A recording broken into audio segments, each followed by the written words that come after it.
자, 오늘은 웨스트민스터 신앙고백서 강의 67번째 시간입니다. 23장 국가공직자에 관한 이야기인데요. 지난번에 우리 1장 2장을 봤는데요. 다시 한번 보도록 하겠습니다. 자, 1장부터 한번 다시 한번 읽어볼게요. 함께 읽겠습니다. 시작.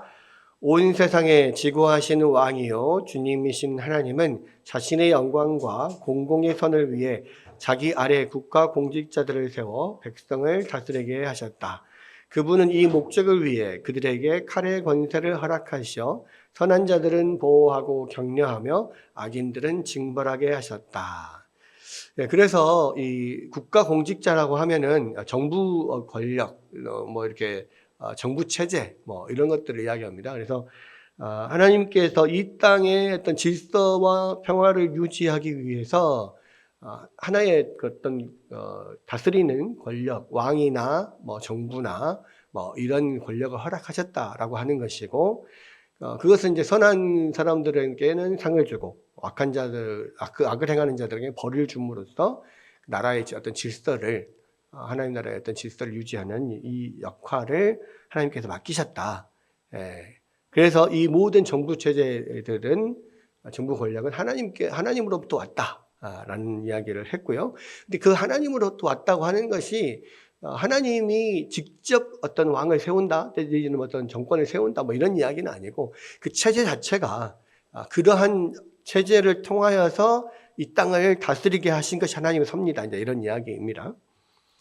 그럼 두 번째는 한번 읽어볼게요. 시작. 기독교인들이 공직자로 부르심을 받았을 때 그 직임을 받아들여 수행하는 것이 합법적인 일이다. 왜냐하면 기독교인들은 공직에 나서면 안 된다, 이렇게 주장하는 사람들이 있었거든요. 네, 그게 아니라 기독교인들도 합법적으로 공직을 수행할 수 있다라는 이야기고, 그 다음 읽어봅시다.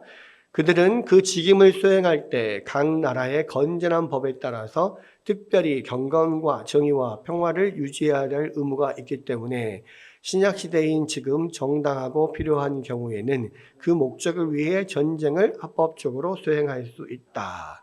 그래서 이제 오늘 좀 설명을 할 부분인데, 이 공직자로 부르심을 받고 어떤 나라의 어떤 정부 권력들이 그러한 건전한 법에 따라서 직무를 수행해야 되고, 한편으로는 그러면서도 특별히 하나님께서 세우신 권위이기 때문에 또 경건과 정의와 평화를 유지해야 될 의무가 있다. 그래서 분명히 이 세상 정부도 하나님이 세우신 어떤 권력의 기관이기 때문에 늘 하나님을 향한 그런 경건, 특별히 믿는 자나 믿지 않는 자나 그러한 부분 늘 생각하고 있어야 되고, 자, 그런 면에서 우리가 예를 들어서 지금 민주주의 국가에서는 국민이 주권을 가지고 있으니까 백성들 앞에서 떳떳한 이렇게 백성들 앞에서 부끄럽지 않게 정치를 하는 그런 지도자가 필요할 것이고요. 또 분명하게는 하나님 세우셨기 때문에 하나님 앞에서 하늘을 우러 부끄러움이 없이 이런 이야기만 많이 하는데, 그러한 하나님 앞에서 부끄러움 없이 열심히 맡은 바 임무를 다해야 될 필요가 있다, 이런 면들, 또 정의와 평화를 수호해야 하는 의무를 공직자들이, 나라가 또 정부가 해야 된다, 이런 이야기입니다. 그리고 그러한 목적을 위해서 어떤 질서, 정의, 평화를 구현하기 위한 칼은 항상 권세자들에게 허락이 되는데, 그 칼은 법에 의해서 다스림을 받는 국민들을 다스릴 때 쓰기도 하지만, 그 나라의 어떤 평안과 안정과 평화를 위해서는 그 칼을 외부에 공격하는 다른 나라를 위해서 사용하기도 하는 거예요. 그래서 이제 권세자들의 칼이라고 하는 것이 어떤 그런 면입니다. 그래서 전쟁도 합법적이라는 거예요. 그래서 정부의 권세자들에게 하나님께서 질서와 평화를 유지하기 위해서 칼을 주어 주셨다. 이 개념을 우리가 갖고 있는 것이 중요합니다. 그래서 뒤에도 보면은 천국의 열쇠와 권세자들의 칼, 두 가지가 비교가 되거든요. 천국의 열쇠는 교회에만 준 것입니다. 그래서 교회에서 어떤 행정적인 역할들, 또 교회에서 다스리는 통치, 이런 것들은 교회의 지도자가 하는 거예요. 그래서 정부가 그 교회의 내부의 일을 관여할 수는 없어요. 그러니까 하나님께서 주신 칼로 어떤 천국의 열쇠, 천국의 자물쇠를 풀 수는 없는 거거든. 반대로 천국의 열쇠로 세상의 어떤 악을 징벌하거나 이렇게 할 수는 없는 거예요. 그런 면에 있어서 어떤 종교와 어떤 정치가 종교가 분리되어 있는 면이 분명히 있다라고 하는 거예요. 자, 이제 그런 내용들이 쭉 나오는데 한번 그 설명을 따라서 가봅시다. 자, 국가 공직자는 공공의 선을 증진해 하나님을 영화롭게 하도록 임명되었다라는 겁니다. 그래서 단순히 우리가 하나님을 예배하고 뭐 하나님이 맡겨주신 어떤 종교적인 사명을 감당하고 하는 것만이 하나님을 영화롭게 하는 게 아니라 이런 공공의 선을 국가 공직자, 정부가 또 정부 체제가 공공의 선을 증진하기 위해서 힘쓰는 것도 하나님께 영광을 돌리는 거란 말이에요. 그러니까 단순히 모든 것이 우리의 모든 어떤 종교적인 활동만 하나님께 영광을 돌리는 게 아니라 우리의 개개인들도 우리가 맡은 사회에서의 일들을 또 직장의 일들을 열심히 해서 공공의 어떤 선, 공공의 이익을 만들어내는 것도 하나님께 영광을 돌리는 거예요. 그래서 모든 사람들의 직업은 다 하나님 앞에 성별된 것이다. 그렇게 이야기를 하잖아요.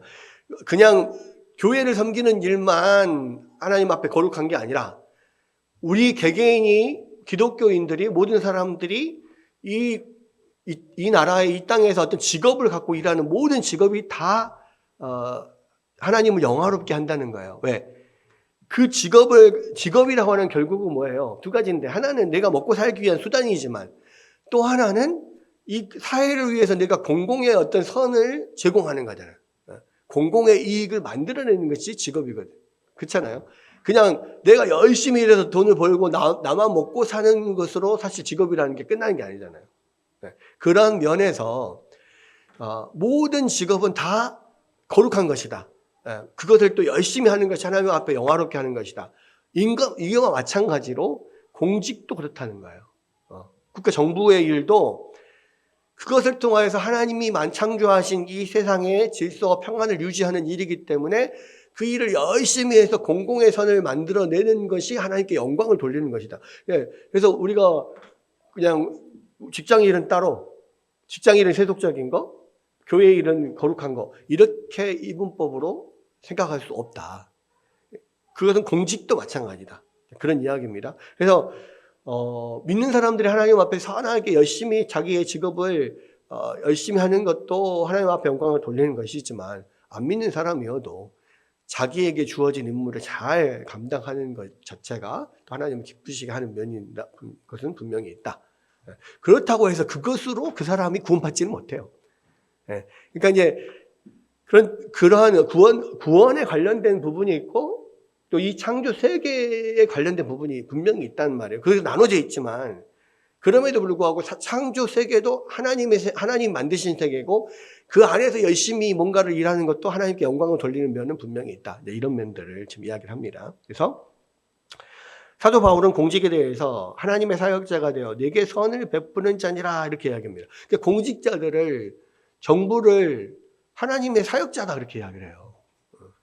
그러니까 하나님의 사역자로 기름 부음 받은 뭐 이런 종교적인 기름 부음 받은 건 아니지만 어쨌든 하나님이 창조하신 세계를 하나님을 대신해서 질서와 평화를 유지하는 일을 맡기 때문에 공직자들은 하나님의 사역자다 이렇게 표현을 한 겁니다. 자, 그들에게 권력과 권위가 주어진 이유는 그들로 하여금 명예와 유익을 추구하게 하기 위해서가 아니라 사회 행복을 증진시키기 위해서다. 여러분 그래서요.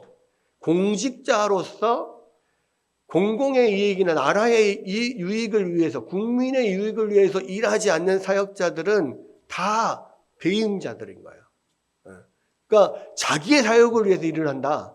그러면 그 사람은 하나님 앞에서 큰 벌을 받아야 될 사람이에요.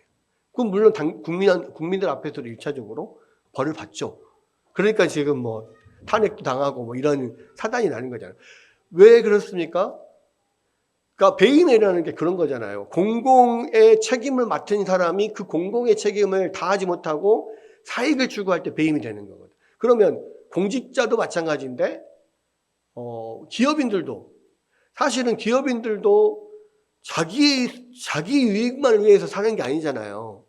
그러니까 그 기업의 구성원들을 위해서 뭐 대표이사가 있는 것이고 사장, 회장이 있는 것이지, 회장이 자기 사익을 위해서 막 이렇게 자기 마음대로 막 자기 이익을 위해서만 그 회사 일을 하는 게 아니니까. 그래서 배임과 횡령이라고 하는 죄가 성립이 되는 것은 공공의 이익을 위해서 일을 하는 사람들인 거예요, 이 사람들이. 자, 그런 면들을 꼭 기억해야 됩니다.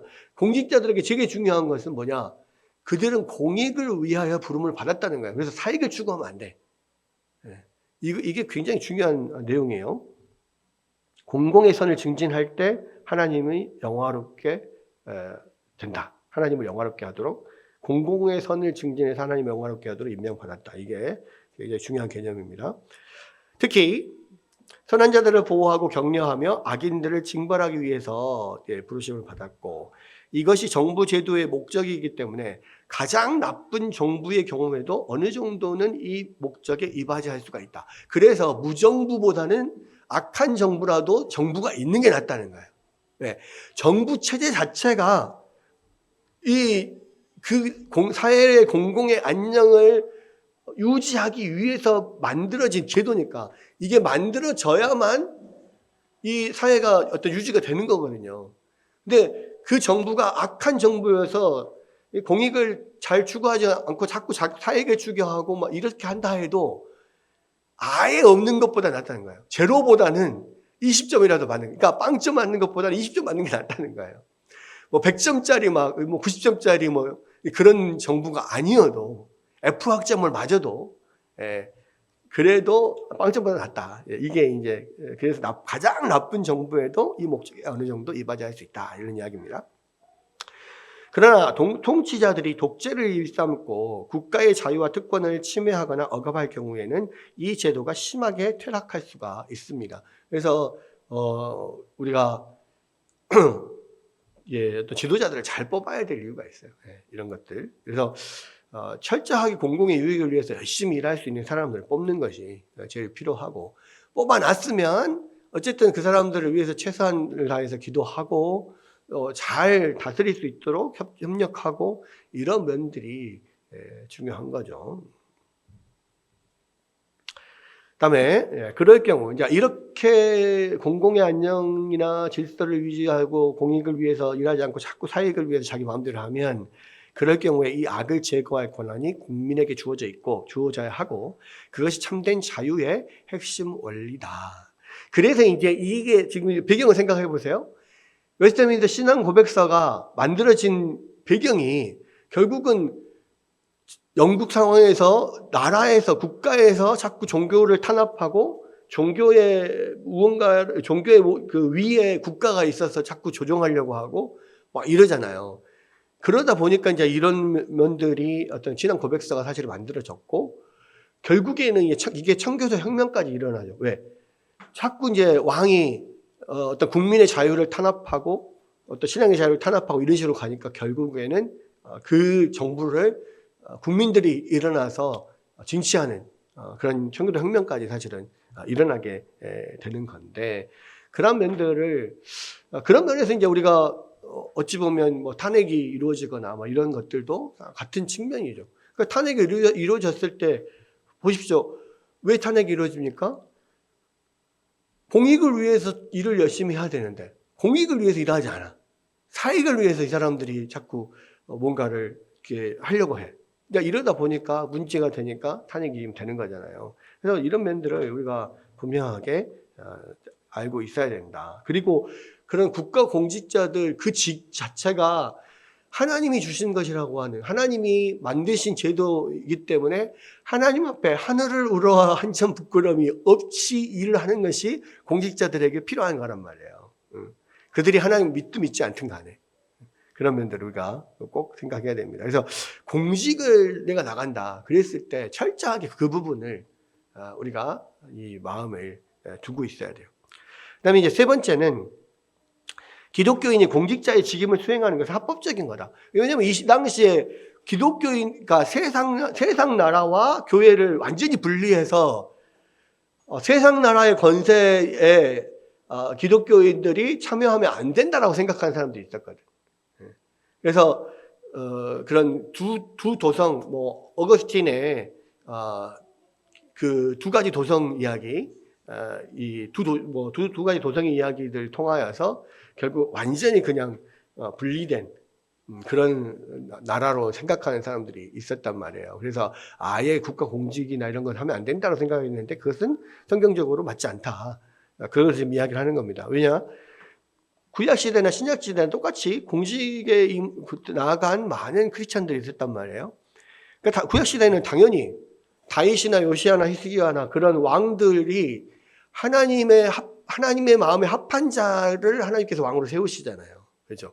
그러니까 왕직 자체가 하나님이 기름 부어서 세우신 그런 그 나라였단 말이에요. 그렇기 때문에 구약 시대는 당연히 왕은 하나님을 잘 섬기는 자가 되어야만 되는 상황이었죠.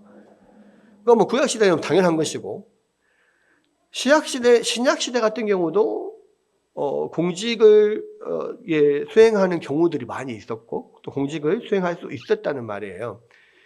그러니까 기독교인이 공직을 수행하는 것이 온당치 않다고 생각하는 사람들은 주로 그리스도께서 보여주신 본보기와 그분이 제자들에게 허락하신 가르침을 근거로 내세운다. 그래서 세상 나라와 하나님 나라는 다르다. 예를 들어서 세상 나라 사람들은 높은 권위에 있는 사람들이 낮은 자들을 압지하고 그렇지만 하나님 나라에서는 오히려 큰 자들이 작은 자를 섬기고 이런 나라다. 예수님께서 그렇게 설명을 했잖아요. 그러니까 마치 세상 나라를 부정하는 것처럼 그렇게 생각하는 사람들도 있는데 그렇지 않다는 거예요. 왜냐하면 예수님은 제자들의 그 야심적인 욕구에 응하지 아니하셨고 또 그들과 그들의 이후에 복음 사역자들이 공직 수행하는 것을 금지하셨지만, 그러니까 복음 사역자들이, 사도들이 또 전도자들이 목사와 교사로 세우신 사람들이 이 공직을 수행하는 것 자체는 금지하셨죠. 그렇게 두 가지를 겸하여 할 수 없다라고 분명히 이야기를 하지만 그렇다고 해서 모든 기독교인의 공직 수행 자체를 금하신 것은 아니었습니다. 그렇죠? 실제적으로 만약에 그렇다면 기독교 국가 안에는 공직자가 한 사람도 존재하지 않거나 기독교인이 아닌 공직자들이 국가를 다스릴 수밖에 없다는 거잖아요. 나라가 기독교 국가면 만약에 기독교인들은 공직을 하면 안 된다 그렇다면 한 사람도 나라로 나갈 수가 없어. 공직을 맡을 수도 없고 공직 맡을 사람은 안 믿는 사람 데려다가 공직을 세워 말도 안 되는 이야기잖아요. 그러니까 그렇지 않다라는 겁니다. 실제로 이제 네덜란드 같은 경우에는 아브라함 카이퍼 같은 사람은 목사인데 수상이 됐어요. 아시죠? 네덜란드에서는 기독교당을 만들어 가지고 연합전선을 펼쳐 가지고 수상도 역할도 아주 잘 했던 그런 사람입니다. 그러나 아브라함 카이퍼도 아마 목사직과 수상직을 겸하여 하진 않았어요. 목사이지만 수상직을 할 때는 목사직은 내놓고 이렇게 하는 거죠. 그런 면들이 있습니다. 그래서 어쨌거나 기독교인들도 공직을 충분히 감당할 수 있다. 해야 된다. 이런 이야기고요. 그다음 네 번째, 국가 공직자는 정의와 평화는 물론 경건을 유지해야 된다. 이것도 되게 중요합니다. 그러니까 이거는 믿는 자나 믿지 않은 자나 어떤 정의와 평화, 어떤 질서 유지, 이것은 반드시 해야 되는 그런 것이지만 한편으로 경건도 유지해야 된다. 그래서 디모데전서 2장 1절에 2절을 보면 간구와 기도와 도구와 감사를 하되 임금들과 높은 지위에 있는 모든 사람을 위하여 하라. 이는 우리가 모든 경건과 단정함으로 고요하고 평안한 생활을 하려 함이라. 그랬어요. 그래서 높은 지위에 있고 임금들과 높은 지위에 있는 사람, 이 사람들이 이제 공직자들이란 말이에요. 이 사람들을 위해서 우리가 열심히 기도해야 될 것은 이 사람들의 이런 어떤 공직의 일을 통하여서 우리가 경건함과 단정함으로, 여기서 보면 정직함 이렇게 나오는데 고요하고 평안한 생활을 할 수 있어요. 그런 면에서 임금들과 높은 지위에 있는 사람들을 위해서 기도하라 했는데, 한편으로 보면 기독교인들은 공직자들이 자신의 목적에 충실하도록 기도해야 되고, 또 하나는 단지 고요하고 평안한 생활만이 아니라 모든 경건과 단정함, 정직함을 이루는 것이 그들의 목적이다. 그러니까 우리 기독교인들이 정말 하나님 앞에 경건하고 거룩하게 평안하게 신앙생활을 할 수 있도록 만들어주는 것이 이들의 목적이라는 거예요. 왜? 그건 하나님의 목적이, 하나님의 자녀들이 평안하게 잘 신앙생활 하는 것이 하나님께서 원하는 것이잖아요. 그런 하나님이 똑같이 그러한 것을 위해서 공직자를 세우신 것이니까, 믿는 자나 믿지 않는 자나 모든 백성들이 평안하게 하나님을 잘 섬길 수 있도록 만들어주는 것. 이것이 공직자들에게도 필요한 거다라는 거예요. 자, 우리가 그래서 이제 한편으로는 정부에서 하는 모든 일들에 열심히 잘 따라주지만, 한편으로는 그 교회 안에 뭔가를 평안하게 신앙생활을 하지 못하게 하는 부분에 대해서는 우리가 아주 적극적으로 반대하고 나서는 것들이 그런 면이에요. 그러니까 뭐 예를 들어서 코로나 시대에 예배 못 드리게 하는 면, 이것도 엄청나게 싸웠잖아요, 사실은. 아니, 결국은 공직자들이 해야 될 일이 하나님의 백성들, 나라 백성들이 모든 것들이 평안하게 생활하고 평안하게 신앙생활 잘 할 수 있도록 보장을 해줘야 되는 건데, 못하게 해버리면. 물론 이제 모든 국민들의 건강을 위해서 뭐 그렇게 하긴 했지만, 그때도 이제 우리가 한참 막 가서, 저도 막 나가서 앞에서 막 이렇게 시위하고 항의했다가 한번 방송에도 나오고 그랬잖아요. 뉴스에도 한번 나오고 그랬잖아요. 그쪽에 있을 때. 뭐 그때 우리 예배 드리는데 와가지고 막 시장이랑 막 그 구청장들이랑 막 와가지고 막 주일날은 가정에서 예배 드립시다 하고 막 피켓 들고 막 시위하고 있을 때 막 제가 나가서 이제 막 항의를 했잖아요. 아니, 지금 교회들보다 더 많이 지금 많은 사람들이 모이는 곳이 마트고, 대형 마트고, 지금도 수많은 사람들이 거기서 북적북적하고 있는데 왜 거기 가서는 제발 주일에는 일요일에는 온라인으로 막 이렇게 안 하냐고, 온라인 거래로 막 이렇게 안 하고, 애꿎은 교회에 와서 자꾸 주일은 예배를 못 드리게 하고, 물론 주일은 온라인 예배 드리라고 하고, 이게 말이 되냐 막 했었잖아요. 그러니까 이런 면들이 결국은 그 모든 정책들을 행하고 그 공직자들을 행할 때 하나님의 백성들, 하나님의 교회를 신앙생활을 잘 할 수 있도록 보장해주고 그렇게 지원해주고 서포트하고 이런 면들이 공직자도 해야 될 일이고, 그것이 아닌 경우에 있어서는 격렬하게 항의도 하고 반대도 하고 해야 되는 거예요. 그래서 우리가 그 차별금지법도 계속해서 반대를 하는 이유가, 결과적으로는 그것이 통과가 되면 마음껏 신앙생활을 할 수가 없고 성경대로 가르칠 수 없고 이런 상황들이 벌어지니까 우리가 그런 이야기를 하는 거잖아요. 그런 면들, 그들도 그들의 그런 면들을 지키는 것, 하나님의 교회가 모든 경건과 단정함으로 고요하고 평안하게 생활하게 만드는 것들의 그들이 해야 될 목적이고 의무다, 책임이 있다. 이것을 우리가 기억해야 된다라는 것이고요. 그래서 그들은 경건과 단정함을 장려하고 증대시키기 위해서 노력해야 된다. 다음에 5번째, 기독교인 공직자들은 신약시대인 지금 정당하고 필요한 경우에는 전쟁을 합법적으로 수행할 수 있다. 아까 이야기를 했잖아요. 하나님께서 칼을 쥐어줬어. 그것은 국내 내부로는 어떤 전체적인 질서를 헤아리는 악행하는 자들을 벌하도록, 또 국외적으로는 이 나라의 평화를 해치려고 공격하는 적들을 물리치도록 칼을 쥐어줬단 말이에요. 그러니까 당연히 그 칼로는 전쟁도 가능한 거예요. 왜냐? 이 나라의 평안을 유지하기 위해서, 질서를 유지하고 평안을 유지하기 위해서 대적과 싸울 필요가 있는 거거든요. 그래서 칼을 주어졌다. 이 면입니다. 전쟁은 큰 악이지만 이 세상에서는 때로 전쟁이 필요합니다. 만일 국가가 전쟁은 무조건 불법이라는 원리에 따라 행동한다면 야욕에 찬 주변 국가들에게 곧 점령당하고 말 것입니다. 그래서 구약시대에는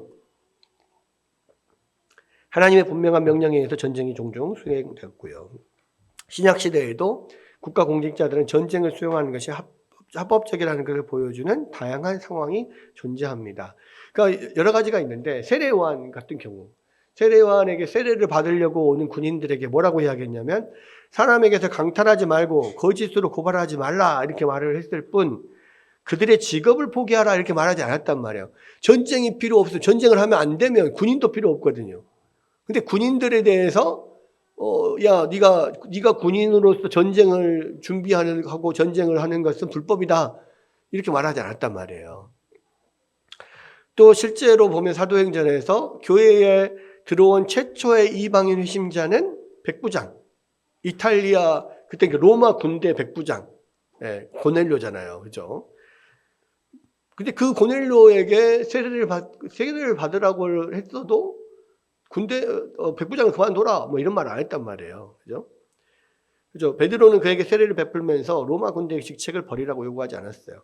일반적으로 야욕이나 속된 영광을 구하기 위해서 수행하는 침략 전쟁은 정당화될 수 없지만 방어 전쟁은 정당합니다. 왜? 외적으로부터 우리나라의 질서 안녕을 지키는 거니까 꼭 필요하다. 근데 또 무조건 방어는 되고 공격은 안 됩니다. 또 이건 아니에요. 방어를 하다 보면 또 공격을 할 수도 있는 거고 또 앞으로 더 방어를 하다 보면 앞으로 이 사람들이 다시 또 공격하지 못하도록 하기 위해서 또 더 나가서 또 이렇게 미연에 방지하기 위해서 공격하는 경우도 있고 하니까 어쨌거나 중요한 것은 통치자들에게 주신 칼은 그 나라를 보호하기 위해서 주신 칼이다. 이거를 분명히 알아야 된다는 겁니다. 그 다음에 이제 사망을 한번 볼게요. 사망. 자, 사망 한번 읽어봅시다. 자, 시작. 국가 공직자는 말씀과 성례를 집행하는 권한이나 천국의 열쇠의 권한을 취해서는 안 된다. 그는 권위를 가지고 있고 교회 안에서 일치와 평화가 유지되고 하나님의 진리가 순결하고 온전하게 보존되며 모든 신성 모독과 이단이 억제되고 예배와 권징의 부패와 남용이 예방되거나 개혁되며 하나님이 정하신 모든 의식이 올바로 집행되거나 준수되도록 적절한 조처를 취해야 할 의무가 있다. 그는 그러한 일들이 더 나은 효력을 발휘하도록 뒤를 소집해 그곳에 참석하고 거기에서 결정된 것은 무엇이든 하나님의 뜻에 따라 이루어지도록 규정해야 할 권한이 있다. 예. 그래서 이제 이것은 뭐냐면 이 교회가 잘 예배를 드리고 성례를 집행하고 모든 것들을 잘 치리하고 할 수 있도록 행정적인 모든 것들이 잘 원활하게 진행될 수 있도록 그러한 부분에 있어서 나라가 또 국가가 도와야 될 부분이 있는 거예요. 네. 그러니까 예를 들어서 뭐 진리가 순결하게 유지되고 이단이 창고라고 할 때 그런 부분에 있어서 충분히 교회가 어떤 그것들을 막아낼 수 있도록 도움을 줘야 되는 면이 있다는 말이에요. 네. 그래서 이제 그것의 일환으로서 나라에서 어떤 교회 안에 전체 총회가 모이도록 하고 그 안에서 자유롭게 그것들을 결정해서 그 안에서 그 어떤 법을 만들고 그들이 그것을 이끌어 갈 수 있도록 나름대로 그 안에서 잘 치리하고 행정할 수 있도록 도와주는 역할. 근데 그것을 자기가 주관해서 그 안에서 스스로 결정하고 뭐 하는 어떤 모든 문제, 말씀과 성례를 집행하고 이 치리를 하는 말씀, 성례, 권징 이것이 교회의 지금 3대 표지잖아요. 그러니까 이것을 잘 할 수 있도록 도와주는 역할을 하되 여기에 개입해서는 안 되는 거예요. 그 면을 명확하게 좀 이야기를 하고 있습니다. 그래서 이제 공직자는 교회에서 사역이나 치리를 행할 사역 권한을 가질 수 없다. 사역이나 치리를 하도록 잘 할 수 있도록 돕는 역할을 하지만 직접적으로 여기에 침해를 하면 안 돼요. 이걸 굉장히 잘 알아야 되는데, 자, 이 조항은 에라투스주의와 종파주의 원리를 논박하고자 했던 신앙고백서 작성자들의 의도를 분명하게 보여줍니다. 에라투스주의자들은 여기 밑에 설명이 나오는데 교회의 정치와 권징의 권한이 국가 공직자에게 있다라고 주장합니다. 즉 국가 권력이 교회 문제보다 교회 문제에 있어서 교회보다 우위에 있다고 생각하는 거예요. 이게 이제 성공회잖아요, 사실은. 그러니까 모든 교회의 수장이 이 왕이에요. 그래서 왕이 모든 교회 문제를까지도 결정해. 근데 그래서는 안 된다는 거죠. 이게 에라타투스주의자지만 신앙 고백서에서 분명하게 이야기를 하는 거예요. 하나님께서 국가 공적자를 세운 이유가 있고, 이것은 나라의 평안과 안정뿐만이 아니라 교회가 제대로 잘 설 수 있도록 돕는 역할이지 그것을 침해하는 역할은 아니다. 분명하게 이야기를 하고 있는 거고. 또 말하는 당시의 종파주의자들 이야기가 나오는데, 이 종파주의자들은 아예 반대로 교회의 유익과 참된 신앙의 발전을 위해서 주어진 영향력과 권위를 모두 행사하는 것이 공직자의 의무라고 하는 또 다른 극단을 주장했다. 그러니까 국가 공직자는 오히려 교회를 위해서 모든 것을 다 그쪽에만 맞춰서 해야 된다. 어떤 이런 주의였다는 거예요. 이건 더 완전히 반대적인 극단이죠. 그러니까 에라투스주의는 교회마저도 국가 지도자들이 좌지우지해야 된다. 이런 것이고, 그러니까 국가가 권력이 교회보다 위에 있다는 것이고, 이 종파주의자들은 아니다. 교회가 만왕의 왕이신 예수 그리스도가 머리이기 때문에 교회가 위에 있고 국가가 밑에 있다. 그래서 국가는 모든 면에서 교회의 유익과 모든 것들을 교회를 위해서만 사용해야 된다. 이런 식으로 생각을 하는데, 그것은 둘 다 극단이다. 지금 그 이야기입니다. 그래서 여기서 말하는 국가 공직자는 홀로 전권을 휘두르는 주권자가 아니라 국가의 정부체제, 곧 국가의 법을 제정하고 법치를 실천하는 권한을 가진 권력을 말합니다. 그래서 어떤 독재자 한 사람을 이야기하는 게 아니라 정부체제를 말하는 거예요. 정부체제. 이 조항은 교회의 유익을 도모하고 믿음을 증진하는 것이 국가 공직자의 의무에서 중요한 비중을 차지한다라고 진술합니다. 그러나 그러한 문제에 관해서 권한을 행사할 때 지켜야 할 한계가 분명하게 있다라고 설명을 하고 있어요. 그래서 이 조항에 따르면 국가 공직자는 교회를 다스릴 권한이 없습니다. 왜냐하면 오직 주 예수 그리스도만이 교회의 머리가 되시기 때문이죠. 국가 공직자는 그래서 교회 내부의 문제에 관여할 수가 없습니다. 또 국가공직자는 참신앙과 거짓신앙을 판단하는 재판관이 아니고 국민들에게 순전히 신앙에만 관련된 일을 지시할 권한도 없습니다. 네, 그렇죠. 그러니까 신앙에 관련된 것을 아까 말씀, 성례, 권징 이 세 가지가 다 마찬가지인데, 권징은 이제 행정적인 조치를 말하는 거예요. 이 세 가지 다 국가에서 감나라 배나라 할 수 없단 말이에요. 대신 이게 잘 돌아가도록 서포트하는 면은 분명히 필요한 거죠. 그래서 왜냐하면 신앙의 논쟁과 양심의 문제를 결정하는 것은 대회와 총회의 권한에만 속해 있다. 이게 나중에 31장에도 나오는 면인데 그렇기 때문입니다. 그리고 이제 이 조항의 첫 번째 문장도 국가공직자의 권한의 한계를 명시하는데, 첫 번째 문장이 뭡니까? 국가공직자는 말씀과 성례를 집행하는 권한을 취해서는 안 된다. 이걸 건드리면 안 된다. 교회의 고유 권한인 말씀과 성례의 권징 이 세 가지를 건드리는 것은 안 된다라는 거예요. 국가공직자가 예배와 관련된 의식을 집행한 권한이 없다라는 것이고, 아울러 국가공직자는 천국의 열쇠의 권세를 취해서는 안 된다라는 명제는 국가공직자가 교회의 정치와 권징을 주관할 권한도 없다는 것입니다.